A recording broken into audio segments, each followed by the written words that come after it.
Hello, everybody. Welcome to the Energy News Beat podcast. My name's Stuart Turley, President of the Sandstone Group. This is a daily stand-up for January 21st. It is inauguration, the day after inauguration, and I couldn't be happier. We've got a great lineup for you today. Oil prices fall ahead of Trump's inauguration. This was as of yesterday.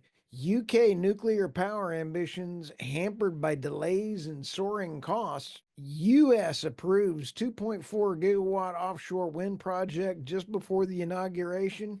Rutro, should have waited a few minutes. Norway's Equinor restarts Hammerfest LNG export plant. Pretty cool. EU makes an admission about Russian gas. Oh, imagine that. And now, after this, we've got prices going through the roof, and 6 LNG cargo were going to Asia were just diverted for the higher prices. You gotta love it. Let's go to this first story here. Oil prices fall ahead of Trump's inauguration.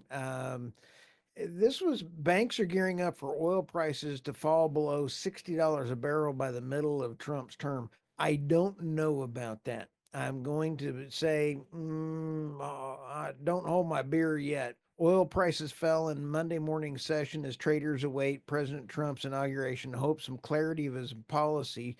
Brent crude March was down 1.5 to trade at 79.66 per barrel at 11:20 a.m. Here's where I'm saying that, and I've said this a few times. You've heard me say this. It is drill, baby, drill is the campaign promise from President Trump. I'm all in. But the great oil and gas operators, exploration companies, and production companies are going to be drill baby when fiscally responsible because they're going to be giving money back to their investors. And by the way, I love my oil and gas investments. So just thought I'd throw that out there. So I think President Trump is going to do an absolutely phenomenal job with his three picks that are going to be responsible for helping out with this. They are going to be able to help reduce costs, which is going to get the cost to the consumers down with Chris Wright, Doug Burgum for the Interior, and Lee Zeldin. Cost is critical to reducing just the regulatory overbearing and overreach. So he is going to be able to keep his commitments, and I think it's going to be fantastic. Let's go to the UK. UK is in trouble. Nuclear power ambitions hampered by delays and soaring costs. The construction of Hinkley Point C and Sizewell C nuclear power plant is facing significant delays and cost overruns, jeopardizing the UK's energy security. This is not just the only things doing the UK energy security. It's called all of their bad green energy policies. They're not doing all forms of energy. They are absolutely horrific in their energy policies. They're following the German model. The UK government and EDF currently plan to fund 40% of Sizewell C, which is expected to power as many as 6 million homes once operational. Again, the problem is they let this go too long and they need the base load trying to put the renewable energy in there.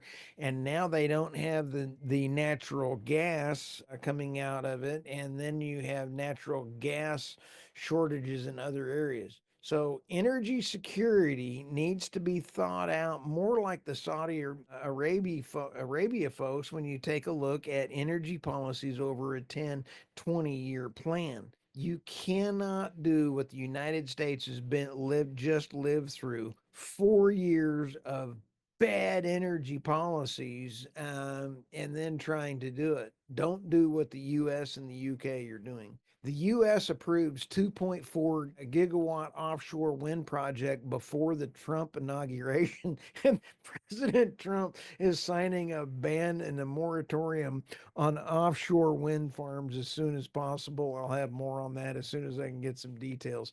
This follows the U.S. Department's Interior approving South Coast Wind in late December. It is the 11th commercial scale offshore project with a capacity of 2.4 gigawatts, enough to power more than 84,000 homes in Massachusetts and Rhode Island. The project covers nearly 515 square miles and 48 miles south of Martha's Vineyard. Here's the problem. The executive order that President Trump is signing is for national security, and windmills and offshore impede radar. And we are having some serious drone issues. We're having all these other things, and drones coming in off of through the wind farms. That's a problem for military, and I applaud President Trump for doing this. So just kind of hang on to your sandwich there, folks. Don't spend that check yet. Let's go to Norway's Equinor restarts Hammerfest LNG export plant. Gasco data showed that Monday that the planned shutdown event ended on Sunday. The Gasco data shows that Equinor plant conduct maintenance at the facility until July 10, decided to stop production on January 2nd for 10 days due to an issue with a compressor. They're all good. Gas reaches Hammerfest via a 160 kilometer pipeline, which has become operation in the autumn of 2007. So we're glad to see that that is back online, and the UK and Norway is very doing everything they can to totally provide natural gas. They're a big provider for natural gas for the EU. The EU makes admission about Russian gas. Spokesperson has acknowledged the sanctioned country energy is still flowing into the bloc. Russian energy continues to flow to the EU. Particularly glass is still present in the EU. The EC spokesperson for climate action and energy, Anna Kaja, I'm sorry, I'm going to butcher your name, Iktoken, told a briefing on Monday. She noted the commission plans to issue a roadmap in late February or mid March aimed at completely ending Russian energy imports. Here's where it is absolutely going to be a little tricky. Germany, Chancellor Scholz has lost the vote of confidence, and now they're having a runoff or another election in Germany.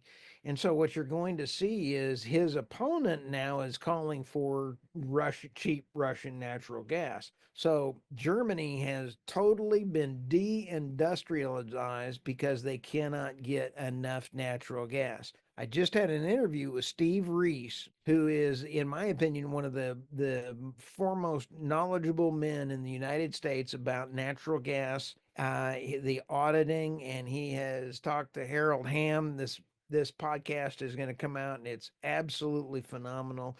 He's also talked to Toby Rice about things. They've got a cradle to grave solution where they are going to be supplying LNG to the German markets. And so that is, but it's still a lot more costly in order to get it there, but it is secure. And he did make that point home big with me. So you've got to have energy security if you're going to have businesses and industrialization.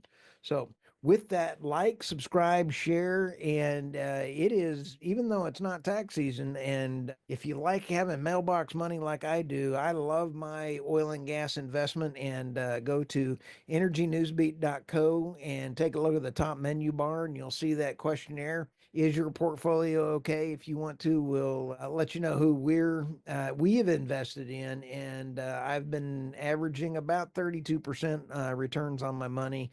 I like mailbox money. So with that, have fun, and we look forward to seeing everybody. This is going to be a phenomenal 2025. Have a great day.